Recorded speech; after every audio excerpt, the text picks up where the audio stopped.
Hello students, आज की class में पिछली क्लास से कुछ आगे चलते हुए बात करेंगे electric dipole. Electric dipole moment हमने कैलकुलेट करना सीखा था, कुछ क्वेश्चंस उस पर किए थे। आज की क्लास में बात करते हैं इलेक्ट्रिक डाइपोल के कारण से इलेक्ट्रिक फील्ड कितना होगा। तो उसके हम 3 केस आज की क्लास में करेंगे। So the very first is the heading of the topic is electric field due to dipole. Dipole की हमने बात की थी बेटा। डाइपोल के बारे में हमने क्या बात की थी कि एक ऐसा सिस्टम ऑफ इक्वल और ऑपोजिट चार्ज है which are separated by a small fixed distance. ऐसे सिस्टम ऑफ चार्ज को या ऐसे सिस्टम को हमने क्या कहा था कि भाई इलेक्ट्रिक डाइपोल है। फिर हमने डाइपोल मोमेंट की बात की थी। हमने कहा था भी इलेक्ट्रिक डाइपोल मोमेंट क्या हमें बताएगा, डाइपोल की स्ट्रेंथ को बताएगा। जितना ज़्यादा डाइपोल मोमेंट होगा उतना ही ज़्यादा डाइपोल की स्ट्रेंथ होगी, ये हमने बात की थी। फिर उस पर हमने क्वेश्चंस किए थे। अब इलेक्ट्रिक फील्ड की बात करते हैं डाइपोल के कारण से। इसमें जो फर्स्ट केस है कि हम कैलकुलेट करते हैं बेटा electric field on the axial line of dipole. Dipole की एक्सियल लाइन पे बेटा ये जो डेरिवेशन आज की क्लास में हम करेंगे ये बोर्ड के पॉइंट ऑफ व्यू से बहुत इंपॉर्टेंट है, सीबीएसई बोर्ड के पॉइंट ऑफ व्यू से बहुत इंपॉर्टेंट है, और साथ में जो कॉम्पिटिटिव पॉइंट ऑफ व्यू है उससे भी बहुत इंपॉर्टेंट है, उस पॉइंट ऑफ व्यू से भी बहुत इंपॉर्टेंट है। ठीक है, तो देखो जरा, तो ऐसा मान लो कि ये आपका कॉम्बिनेशन है, ये लो जी, ये यहाँ पे आपका एक negative charge minus of Q, एक बेटा यहाँ पे आपके पास क्या है, एक प्लस चार्ज क्यू। ये सेंटर ऑफ डाइपोल हमने लास्ट क्लास में बात किया था, it is very important point. ये दूरी जो है ये L दूरी और ये भी L दूरी, L डिस्टेंस हम मान लेते हैं। एक्सियल पॉइंट हमने क्या कहा था, एक्सियल पॉइंट हमने कहा था जो एक्सियल लाइन पे एग्जिस्ट करता हो। मान लेते हैं कि हम इस पॉइंट P पर कैलकुलेट करना चाहते हैं इलेक्ट्रिक फील्ड, कि इस इलेक्ट्रिक फील्ड पर, और इसकी बेटा जो दूरी हम मानते हैं जितने भी डिस्टेंसेस मेज़र किए जाएंगे they all are measured from the centre of the dipole. तो भाई इस P पॉइंट पर इलेक्ट्रिक फील्ड की बात करें तो इसको सिंपल ऐसे समझ लो ना भाई कि एक तो पॉजिटिव चार्ज है और एक नेगेटिव चार्ज है। पॉजिटिव चार्ज के कारण से इलेक्ट्रिक फील्ड आएगा और नेगेटिव चार्ज के कारण से भी आएगा। पॉजिटिव के कारण से जो इलेक्ट्रिक फील्ड की डायरेक्शन आएगी that will be away, I am writing it as E positive, और जो नेगेटिव है उसके कारण से इलेक्ट्रिक फील्ड की जो डायरेक्शन रहेगी वह रहेगी E नेगेटिव। और ये बात सभी लोग जानते हो कि दोनों चार्जेस का मैग्नीट्यूड सेम है भाई। दोनों चार्जेस का मैग्नीट्यूड क्या है भाई, वह सेम है। अगर मैग्नीट्यूड सेम है तो जो चार्ज उस पॉइंट के पास में रखा हुआ है उसके कारण से जो इलेक्ट्रिक फील्ड का मैग्नीट्यूड आएगा वह ज़्यादा आएगा। इसका मतलब भाई ये मैंने ड्रॉ भी इसी हिसाब से किया है कि E पॉजिटिव ज़्यादा होगा, E नेगेटिव कम होगा। तो भाई अगर मैं बात करूं कि जो इलेक्ट्रिक फील्ड एक्सियल पॉइंट पर आएगा उसकी डायरेक्शन तो ऐसी होगी। साथ ही साथ डाइपोल मोमेंट की डायरेक्शन की भी बात कर लो। डाइपोल मोमेंट की डायरेक्शन हमने क्या कही थी कि वह नेगेटिव चार्ज से बेटा पॉजिटिव चार्ज की तरफ होगी। तो यह चार्ज नेगेटिव और यह पॉजिटिव, तो ये डायरेक्शन बेटा डाइपोल मोमेंट की भी आ गई। ठीक है जी। डाइपोल मोमेंट को अगर आप इस कॉम्बिनेशन के लिए लिखना चाहें तो आप क्या लिखेंगे, Q इंटू 2L, है ना। हमने क्या कहा था, it will B A product of either, कोई भी एक चार्ज उसका मैग्नीट्यूड ले लो और दोनों के बीच की दूरी सेपरेशन ले लो, तो Q इंटू 2L बन जाएगा। तो अब यहाँ पर हम बात करें भाई कि E एक्सियल जो आएगा, डायरेक्शन मुझे पता लग गई है बेटा, डायरेक्शन ये पता लगी कि E एक्सियल की डायरेक्शन और डाइपोल मोमेंट दोनों की डायरेक्शन सेम है। अब मैग्नीट्यूड की बात करते हैं। E एक्सियल पे बेटा क्या लिख दूं, E positive minus of E negative. Positive charge के कारण से जो फील्ड आया उसमें से ये नेगेटिव चार्ज वाला फील्ड माइनस कर देते हैं क्योंकि दोनों की डायरेक्शन क्या है, वह अपोजिट है। तो देखो भी पॉजिटिव चार्ज के कारण से यहाँ पे डाइपोल मोमेंट जो इलेक्ट्रिक फील्ड आएगा वह क्या आएगा, के क्यू अपॉन, बेटा ध्यान से देखना जरा, ये यहाँ से यहाँ तक की दूरी r है, लेकिन मुझे यहाँ से यहाँ तक की दूरी चाहिए, तो यहाँ से यहाँ तक की दूरी क्या होगी, r में से ये l माइनस कर दो, तो k q over r minus l whole square. ठीक है भाई, ठीक है बच्चों, बड़ा ही आसान है, इस तरह का काम पहले किया हुआ था, याद आ रहा हो SHM टाइप वाली चीज़ में जब हम किया था, इस टाइप से किया था। नेगेटिव के कारण से अगर मैं बात करूं तो नेगेटिव के कारण से भी क्या लिखूं, के क्यू अपॉन यहाँ से और यहाँ तक की दूरी कितनी, r तो यह है और l एक्स्ट्रा है, तो r प्लस एल का होल स्क्वायर। इस तरह की कैलकुलेशन बच्चे आपने बहुत अच्छे से सीखी हुई है। के क्यू ओवर 1 ओवर, भाई मैं इसको लिख देता हूँ r माइनस एल का होल स्क्वायर, ठीक है, minus 1 over r plus l का होल स्क्वायर।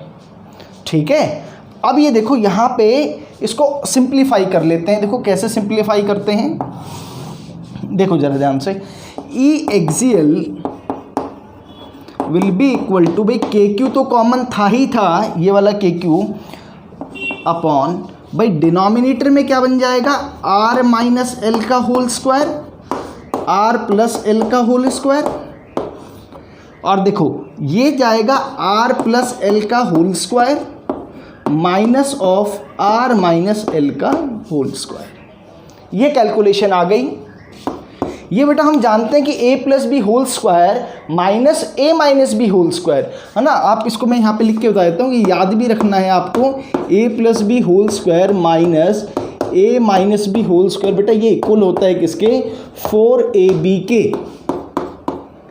ये इंपॉर्टेंट पॉइंट है, a plus b whole square minus of a minus b whole square is equal to 4ab। आप चाहो तो इसको सॉल्व कर सकते हो ना, a square plus b square plus 2ab minus of a square plus b square minus 2ab।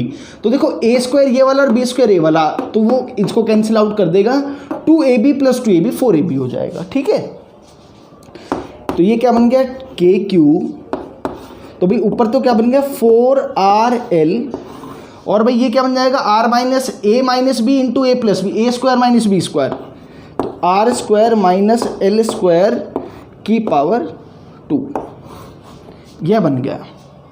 तो यह एक्सप्रेशन बेटा किसका आ गया कि इलेक्ट्रिक फील्ड एक्सियल पॉइंट पर कितना आएगा।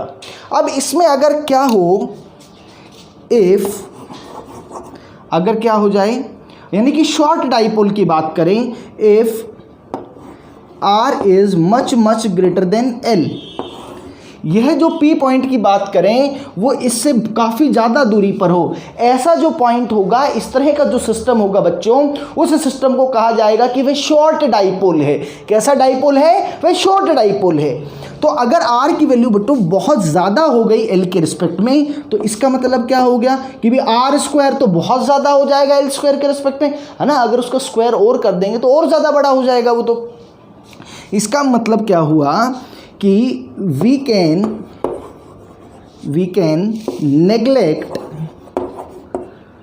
L square in denominator.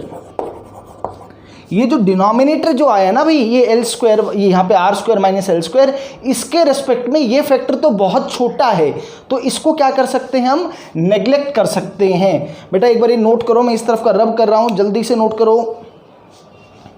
देखो जरा आगे की बात यहाँ पे इधर ही कर देते हैं जरा, सॉरी। देखो भी आगे, तो अगर मैं ऐसा करता हूँ तो E axial will be equal to, देखो के क्यू तो ये है ही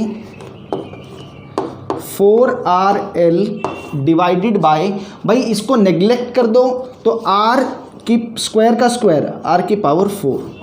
अब एक r से ये एक r कैंसिल आउट कर दो आप, तो ये कितना आ गया भाई, K Q 4l upon r cube. इसको थोड़ा सा और सिंप्लीफाई कर देते हैं और बेटर फॉर्म में लिख देते हैं। देखो कि E axial will be equal to, मैं इसको ऐसे लिख रहा हूँ भाई, k into 2q into 2l, अभी आपको पता लगेगा कि ऐसा क्यों लिखा भाई मैंने, अपॉन r क्यूब। तो ये अगर ध्यान से देखो Q into 2L, charge into separation between the two charges, यह तो आपका क्या बन गया बेटा, यह डाइपोल मोमेंट बन गया, जो पिछली क्लास में हमने सीखा था ना, P is equal to Q into 2L। तो इसको मैं P लिख देता हूं।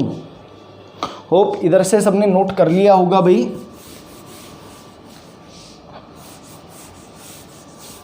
देखो जरा, आसान सी डेरिवेशन है बेटा, वैसे तो घबराने की ज़रूरत नहीं है। देखो तो मैं E एक्सियल लिख रहा हूँ यहीं पर, E axial is equal to, देखो भाई ये क्या लिख दूँ इसको, 2kp upon r cube. This is the magnitude of electric field on the axial point. Axial point पर यह इलेक्ट्रिक फील्ड आ गया। भाई आप इसको वेक्टर फॉर्म में भी लिख सकते हो ना, इन वेक्टर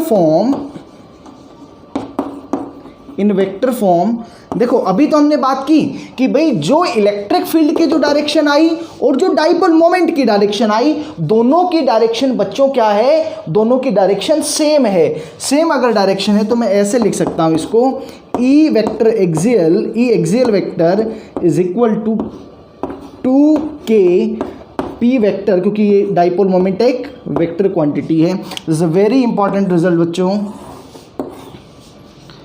कि E axial will be equal to 2kp upon r cube. Direction of electric field on the axial point will be same as that of the dipole moment. Direction of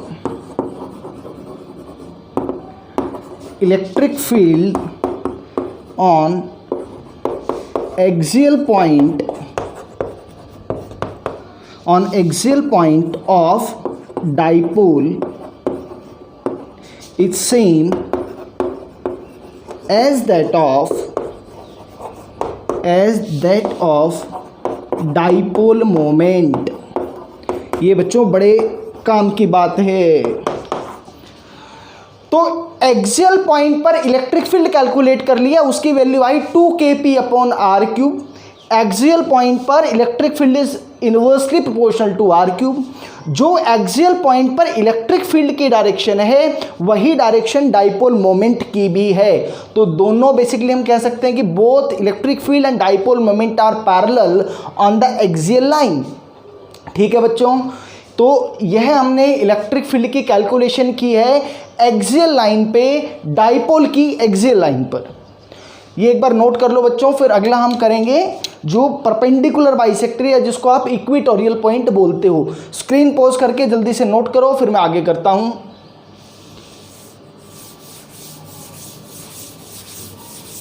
देखो भी,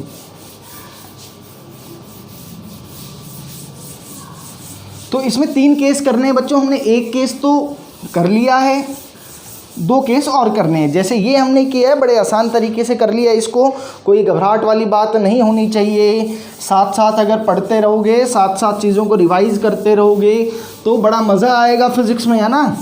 और आजकल तो आपके पास बहुत टाइम है पढ़ाई का, है ना, तो घबराना नहीं है। कोई भी अगर आप डाउट जो भी आए, किसी तरह की कोई टॉपिक नहीं समझ में आ रहा है तो आप कमेंट बॉक्स में लिखते रहें। और हाँ, चैनल को लाइक सब्सक्राइब ज़रूर कर दें, शेयर भी करें अपने दोस्तों के साथ। अपने दोस्तों को भी पढ़ने दो ज़रा बढ़िया से फिज़िक्स। केस 2 बेटा, केस 2 में क्या करेंगे, इक्वेटोरियल पॉइंट पे, ना, electric field on the equatorial point, on the equatorial point, या बेटा इसको हम परपेंडिकुलर बाइसेक्टर भी बोलते हैं बहुत अच्छे से, ना, वो बहुत बढ़िया बेटर वर्ड भी है वो। देखो कैसे करेंगे इसको कैलकुलेट, ऐसे समझो कि भाई यहाँ पर ये लो एक -q चार्ज, यह +q चार्ज, और लेट अस से कि आपको इस पॉइंट पर ये आपका सेंटर ऑफ डाइपोल, भाई यह L दूरी, यह BL दूरी, यह R दूरी।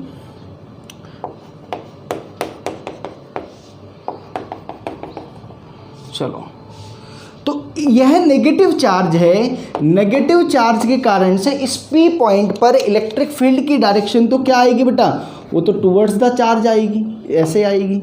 तो मैं इसको E नेगेटिव लिख देता हूँ। ठीक है।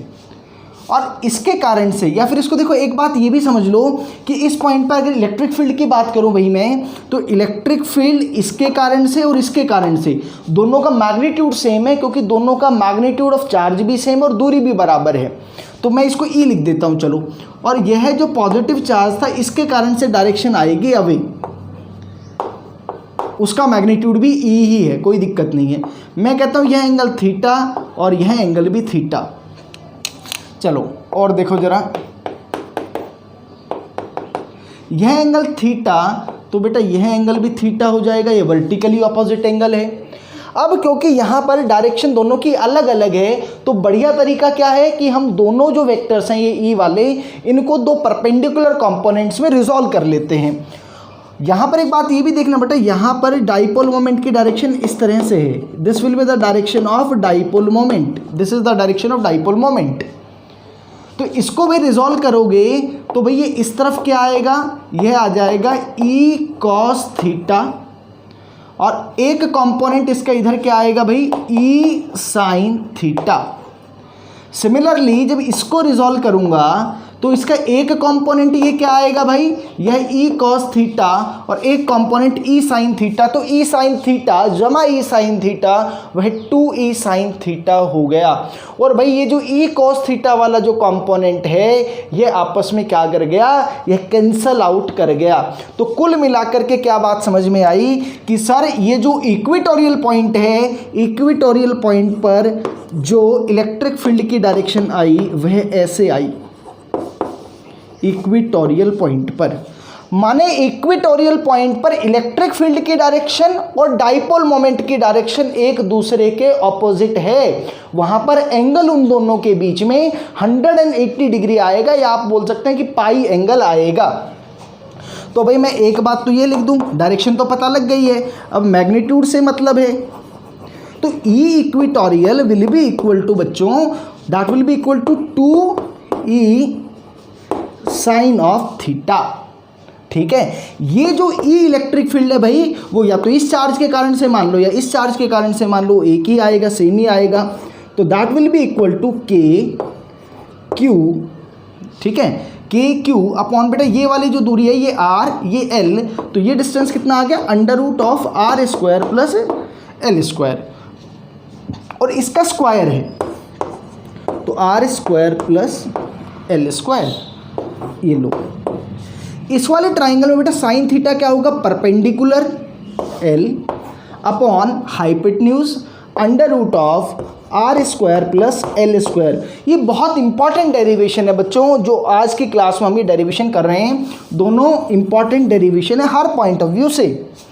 तो भाई अब जरा इसको और सिंप्लीफाई कर लो, E equatorial will be equal to क्या हो गया भाई, 2KQL डिवाइडेड बाय, भाई नीचे क्या बन गया, r square plus l square, और इसकी पावर भाई 3/2 बन गई। 1 तो ये थी और 1/2 ये थी, तो 1 + 1/2 3/2। और इसको और सिंप्लीफाई कर लो, के, अब मुझे लगता है सबको बहुत अच्छे से समझ में आ गया है कि अब मैं क्या करने वाला हूँ। और यहाँ पर भी ये आ गया 2KQL, और भाई ये क्या बन गया, r square plus l square raise to the power 3/2। और इसको बेटा क्या लिख दूँ मैं, KP upon r square plus l square raise to the power 3/2। यह इक्वेटोरियल पॉइंट पर आपका इलेक्ट्रिक फील्ड आ गया।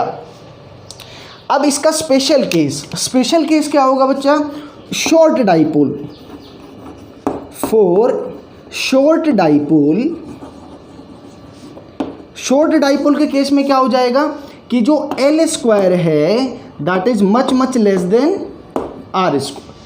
तो उस केस में मैं क्या कर दूंगा, इस एल स्क्वायर को नेग्लेक्ट कर दूंगा आर स्क्वायर के रिस्पेक्ट में। तो भाई उस केस में क्या आ गया कि E equatorial will be equal to K P upon are cube ही बन गया। और भाई इसको वेक्टर फॉर्म में अगर आप चाहो तो आपने अभी डायरेक्शन देख ली है, क्या कि इसकी डायरेक्शन, और देखो ना यहाँ पे डाइपोल मोमेंट की डायरेक्शन और इक्वेटोरियल पे जो इलेक्ट्रिक फील्ड आया है उसकी डायरेक्शन ऑपोजिट है।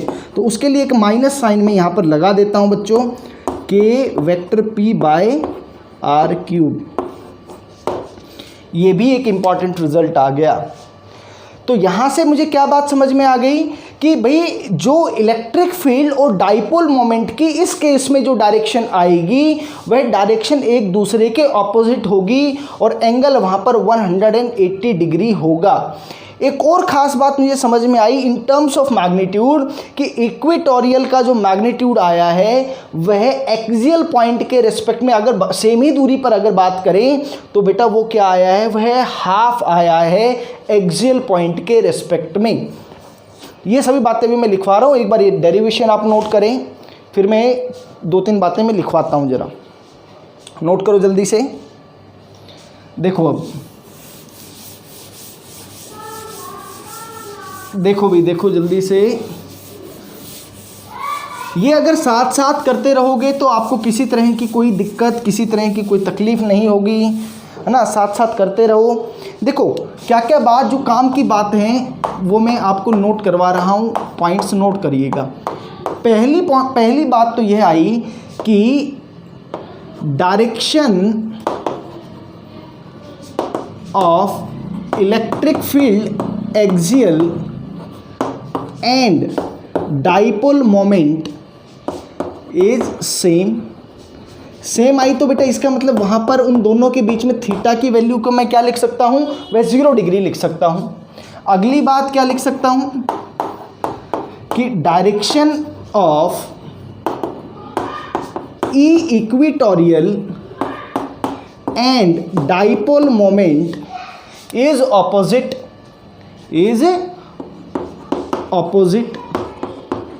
ऑपोजिट होने का मतलब क्या होगा भाई, थीटा की वैल्यू जो है वो किसके इक्वल आएगी, वह पाई या फिर 180 डिग्री के इक्वल आएगी। ये 2 बातें। तीसरी बात कि magnitude of E axial is equal to twice of magnitude of electric field at equatorial.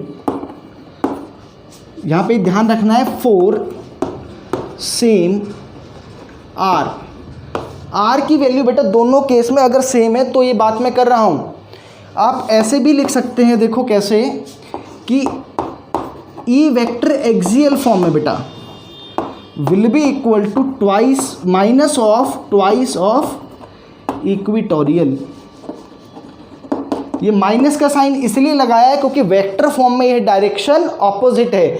तो यानी कि अगर कभी सवाल में ऐसा पूछ लें बेटे कि वेक्टर फॉर्म में पूछ लिया जाए, vector E axial upon vector E equatorial, तो उस केस में आपका आंसर -2/1 आना चाहिए। और अगर मैग्नीट्यूड की टर्म्स में पूछ ले तो आपका आंसर 2 आना चाहिए। ये बड़ी इंपॉर्टेंट सी बातें, ये 3-4 पॉइंट्स जो मैंने बताए हैं बहुत इंपॉर्टेंट हैं, ये आपको ध्यान रखने पड़ेंगे। अगर ये ध्यान रहेगा तो बहुत केस में क्वेश्चन बड़ी ही जल्दी से हो जाएगा। नोट करो। फिर आज की क्लास का हम लास्ट टॉपिक करते हैं जो कि किसी भी जनरल पॉइंट पर हम डिराइव करेंगे इलेक्ट्रिक फील्ड को। नोट करो बेटा जल्दी से। ये देखो भी, लास्ट केस करेंगे। देखो लास्ट केस के लिए हमें दोनों फॉर्मूले याद होने चाहिए, है ना। जो अभी हमने जो 2 फॉर्मूले डिराइव किए बेटा, ये अच्छे से दिमाग में होने चाहिए। क्या क्या फॉर्मूले डिराइव कर लिए कि भाई एक्सियल पॉइंट पे तो जो इलेक्ट्रिक फील्ड आएगा that will be equal to 2kp upon are cube, और जो इक्वेटोरियल पॉइंट पर आएगा that will be equal to kp upon are cube. ये 2 रिजल्ट्स मुझे मैग्नीट्यूड के टर्म्स में याद होने चाहिए। डायरेक्शन मुझे पता है कि एक्सियल पे तो सेम ही डायरेक्शन आएगी जो डाइपोल मोमेंट की होती है, और जो इक्वेटोरियल पॉइंट है उस पर डाइपोल मोमेंट से अपोजिट डायरेक्शन आती है। चलो बहुत बढ़िया। भी case third, eight any general point, general point का मतलब आर थीटा की टर्म्स में बात करते हैं। देखो कैसे आर थीटा की टर्म्स में बात की जाएगी, ऐसे समझो। ये इंपॉर्टेंट डेरिवेशन है बेटा, एनसीईआरटी में तो नहीं गिवन है ये। -ऑफ क्यू, है ना, पहले तो ऐसे बना लो, और ये है +ऑफ क्यू, ये सेंटर ऑफ डाइपोल। सेंटर से मान लो यह पॉइंट है, जो कि एक्सिस के साथ तो थीटा एंगल बना रहा है और सेंटर से r दूरी पर है, इस पॉइंट पर आपको इलेक्ट्रिक फील्ड कैलकुलेट करनी है। ध्यान से देखो जी, यह डाइपोल मोमेंट है,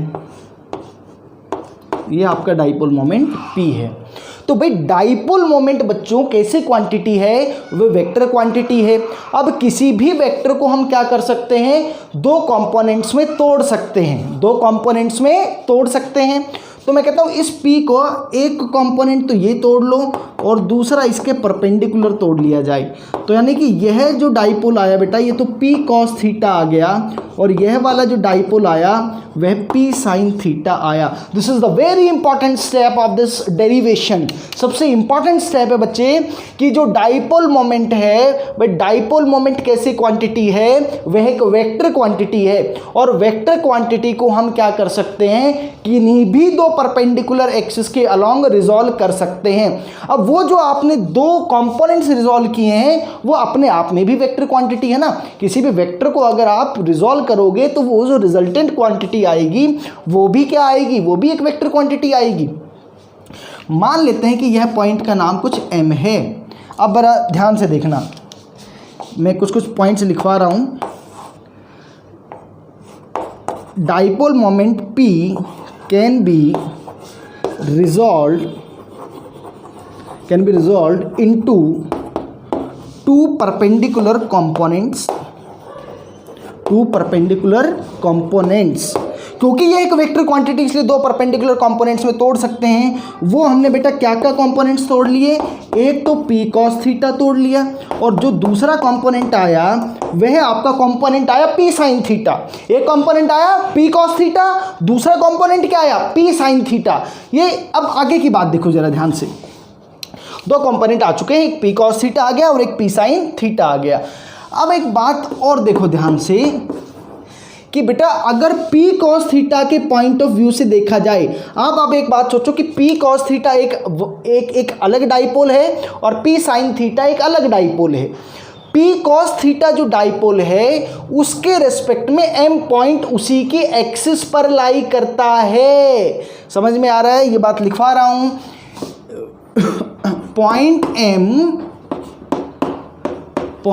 m lies on the axis of dipole। कौन से डाइपोल पे, on the axis of dipole P cos theta. P cos theta के रिस्पेक्ट में यह जो m पॉइंट है जहां पे आपको इलेक्ट्रिक फील्ड कैलकुलेट करना है, उस वह जो पॉइंट है बेटा वह कहाँ एग्जिस्ट कर रहा है, वह एग्जिस्ट कर रहा है उसी के एक्सियल पॉइंट पर। क्लियर है। अब जरा आप बात देखो आगे, अगर कोई पॉइंट डाइपोल के एक्सियल पॉइंट पर लाई करता है तो उसके कारण से जो इलेक्ट्रिक फील्ड की जो डायरेक्शन है वह इलेक्ट्रिक फील्ड की डायरेक्शन डाइपोल मोमेंट के अलोंग ही होती है। वह किसके अलोंग होती है बेटा, वह डाइपोल मोमेंट के अलोंग ही होती है। ठीक है। अब जरा एक बात देखो, तो यानी कि इसके कारण से भाई ये जो P cos थीटा है इसके कारण से जो डाइपोल मोमेंट आएगा, लेट इट बी, मैं उसको नाम दे रहा हूँ E पैरेलल। मैंने इसको क्या नाम दिया बच्चों, E पैरेलल नाम दिया। और E पैरेलल की वैल्यू क्या आएगी, एक्सियल पॉइंट पर जो डाइपोल मोमेंट की वैल्यू आती है वह डाइपोल मोमेंट की वैल्यू कितनी होती है, 2kp अपॉन r³। तो यानी कि 2kp की वैल्यू क्या है बेटा यहाँ पर, P cos थीटा और दूरी उसकी है r, तो r³। ये लो एक बात इंपॉर्टेंट पॉइंट ये समझ में आई बच्चों सभी को। क्या बात समझ में आ गई सभी को कि भाई ये जो m पॉइंट था, यह m पॉइंट बच्चों ये जो P cos थीटा डाइपोल है उसके एक्सिस पर लाई करता है। एक्सिस पर अगर लाई करता है तो उसकी डायरेक्शन उसी के अलोंग आएगी और उसका मैग्नीट्यूड 2kp अपॉन r³ आएगी। यहाँ पर P की वैल्यू P cos थीटा है। बोलो क्लियर है क्या। अब जरा अगला पॉइंट देखो, काम की बात। अब हमारा एक पार्ट और बच गया ना। एक्चुअल में P जो डाइपोल है वो इन दोनों से मिलकर के बना है, ऐसे समझो। इस पार्ट का तो कैलकुलेशन आ गया इलेक्ट्रिक फील्ड का। पी साइन थीटा का कैलकुलेशन और करते हैं। ये जो P sine theta dipole moment है, इसके कारण से इलेक्ट्रिक फील्ड इस एम पॉइंट पे, तो एम पॉइंट इसके रेस्पेक्ट में इसके कौन से पॉइंट पे, याद करो, परपेंडिकुलर बाइसेक्टर पर। तो क्या लिखो बेटा, पॉइंट एम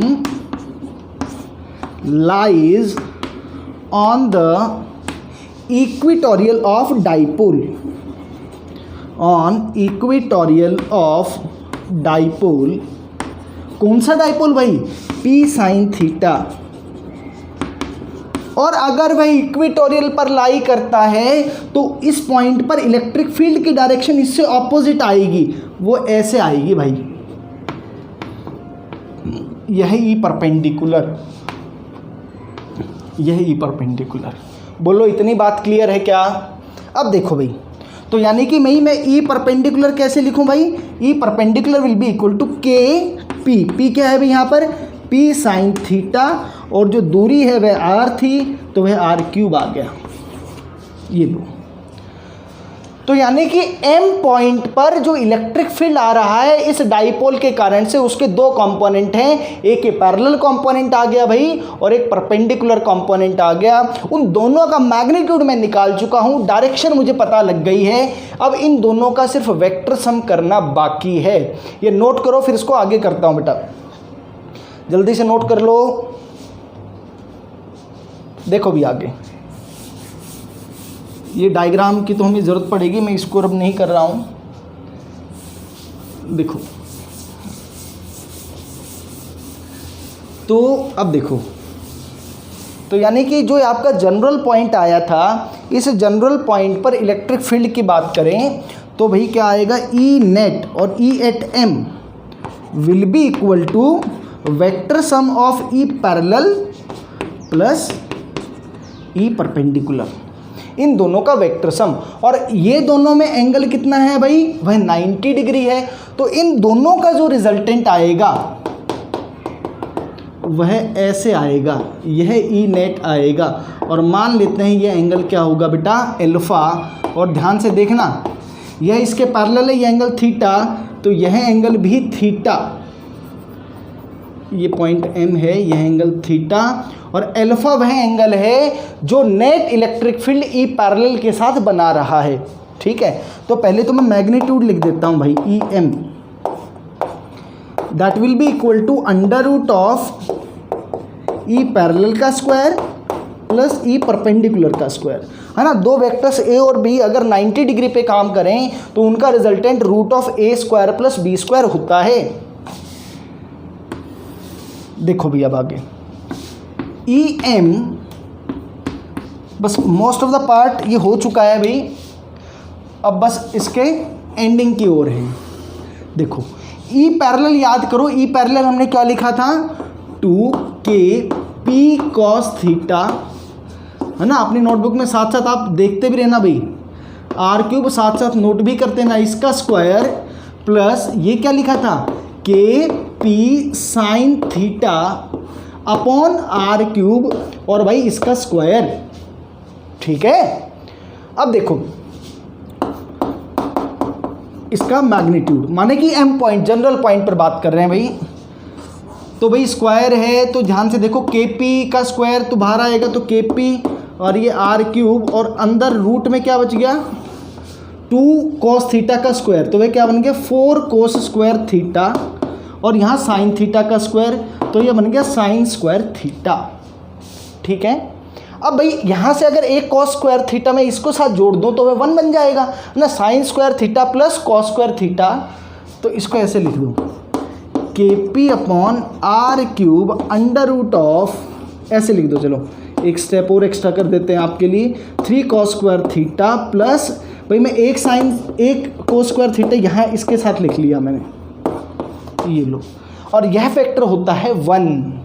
तो बेटा ये आपका मैग्नीट्यूड आ गया किसी भी जनरल पॉइंट पर। लेकिन ये बेटा जो आया है ना, ये जनरल पॉइंट पर आया है ड्यू टू शॉर्ट डाइपोल, क्योंकि रिजल्ट मैंने कौन से यूज़ किए हैं बेटा, शॉर्ट डाइपोल के ही रिजल्ट यूज़ किए हैं, वही इंपॉर्टेंट है। तो ये आ गया under root of 1 + 3 cos square theta. This is the magnitude of electric field at any general point r theta. This is the electric field at any general point theta. बोलो clear है क्या बच्चों? आप चाहो तो यहाँ से देखो, जो दो रिजल्ट आपने पहले ही जो अभी डिराइव किए थे वो यहाँ से भी कर सकते हो। सोचो अगर एक्सियल पॉइंट होगा तो एक्सियल पॉइंट के लिए थीटा की वैल्यू 0 डिग्री, तो थीटा 0 cos 0 इज 1, तो 3 + 1 इज 4 2 kp/r³। एक्सियल पॉइंट पर आ गया। अगर वह परपेंडिकुलर बाइसेक्टर पर होगा तो थीटा 90 डिग्री, थीटा 90 डिग्री तो ये फैक्टर 0, तो kp/r³ आ गया। यानी कि वो दोनों रिजल्ट्स यहाँ से भी डिराइव किए जा सकते हैं। तो एक रिजल्ट तो ये आ गया भाई। अब एक और इम्पॉर्टेंट कि ये जो डायरेक्शन आई है अल्फा वाली, इसकी और बात कर लेते हैं। ये नोट करो जल्दी से, देखो तो यह रिजल्ट फिर से इंपॉर्टेंट हो गया, kp/r³ √1 + 3 cos square theta। अब डायरेक्शन की बात करो जरा यहाँ पर। तो डायरेक्शन की बेटा कैसे बात करूँ कि tan alpha is equal to, tan alpha क्या आएगा बेटा? परपेंडिकुलर, यानी कि E perpendicular upon E parallel. E perpendicular की बात करें तो ई परपेंडिकुलर क्या लिखा था आपने? ई परपेंडिकुलर का यहाँ पे देखो, आपने जो डिराइव किया था उस टाइम पे ई परपेंडिकुलर का फॉर्मूला क्या होता है? kp/r³। और ई पैरेलल का फॉर्मूला क्या है? या सीधा ही रिजल्ट यूज़ कर लो कि भाई ये जो रेशियो आता है it will be equal to, या फिर इसको सॉल्व करना ही पड़ेगा ना। ई पैरेलल जो आया था, हमने ई पैरेलल को क्या लिखा था? वो रहा वहाँ पे 2kp cos θ/r³ इंटू, और ई पैरेलल, सॉरी ये ई परपेंडिकुलर का आएगा ना भाई, साइन थीटा, और ई पैरेलल का क्या आएगा? 2kp cos θ/r³। तो r³ से यह r³ कैंसिल, kp से kp कैंसिल आउट। तो यहाँ से क्या आया अभी? ये tan alpha is equal to half of tangent theta. This is again a very important result. tan alpha is equal to half of tan theta. यहाँ पर बच्चों ये जो अल्फा एंगल है यह नेट इलेक्ट्रिक फील्ड का एंगल है with the E parallel. ये वाला जो ई पैरेलल आया है इसके साथ यह एंगल आया है। और ये जो थीटा एंगल था, ये थीटा एंगल क्या है? वो जो जर्नल जो पॉइंट जो एक्सिस जो आर है वो इसके साथ बना रहा था, एक्सिस ऑफ डाइपोल के साथ। तो कुल मिला के अब डेरिवेशन हमारी सारी हो गई हैं। आपको ये जो डेरिवेशन करवाई है बहुत अच्छे से आनी चाहिए। ये जो रिजल्ट है, एक तो magnitude of electric field at any general point that will be equal to kp/r³ √1 + 3 cos square theta, और tan alpha is equal to half tan theta. ये दो फॉर्मूले आपको अच्छे से याद होने चाहिए। अब अगली जो क्लास होगी उस अगली क्लास में बेटा इस पर कुछ क्वेश्चंस करेंगे और डाइपोल के कारण से इलेक्ट्रिक पोटेंशियल कैलकुलेट करेंगे। इसी तरीके से 3 केस उसके भी करेंगे। ठीक है बच्चा, ये डेरिवेशन अब बहुत अच्छे से करिए। अगली क्लास में इसी टॉपिक को आगे कंटिन्यू करेंगे। ठीक है, थैंक यू, बाय।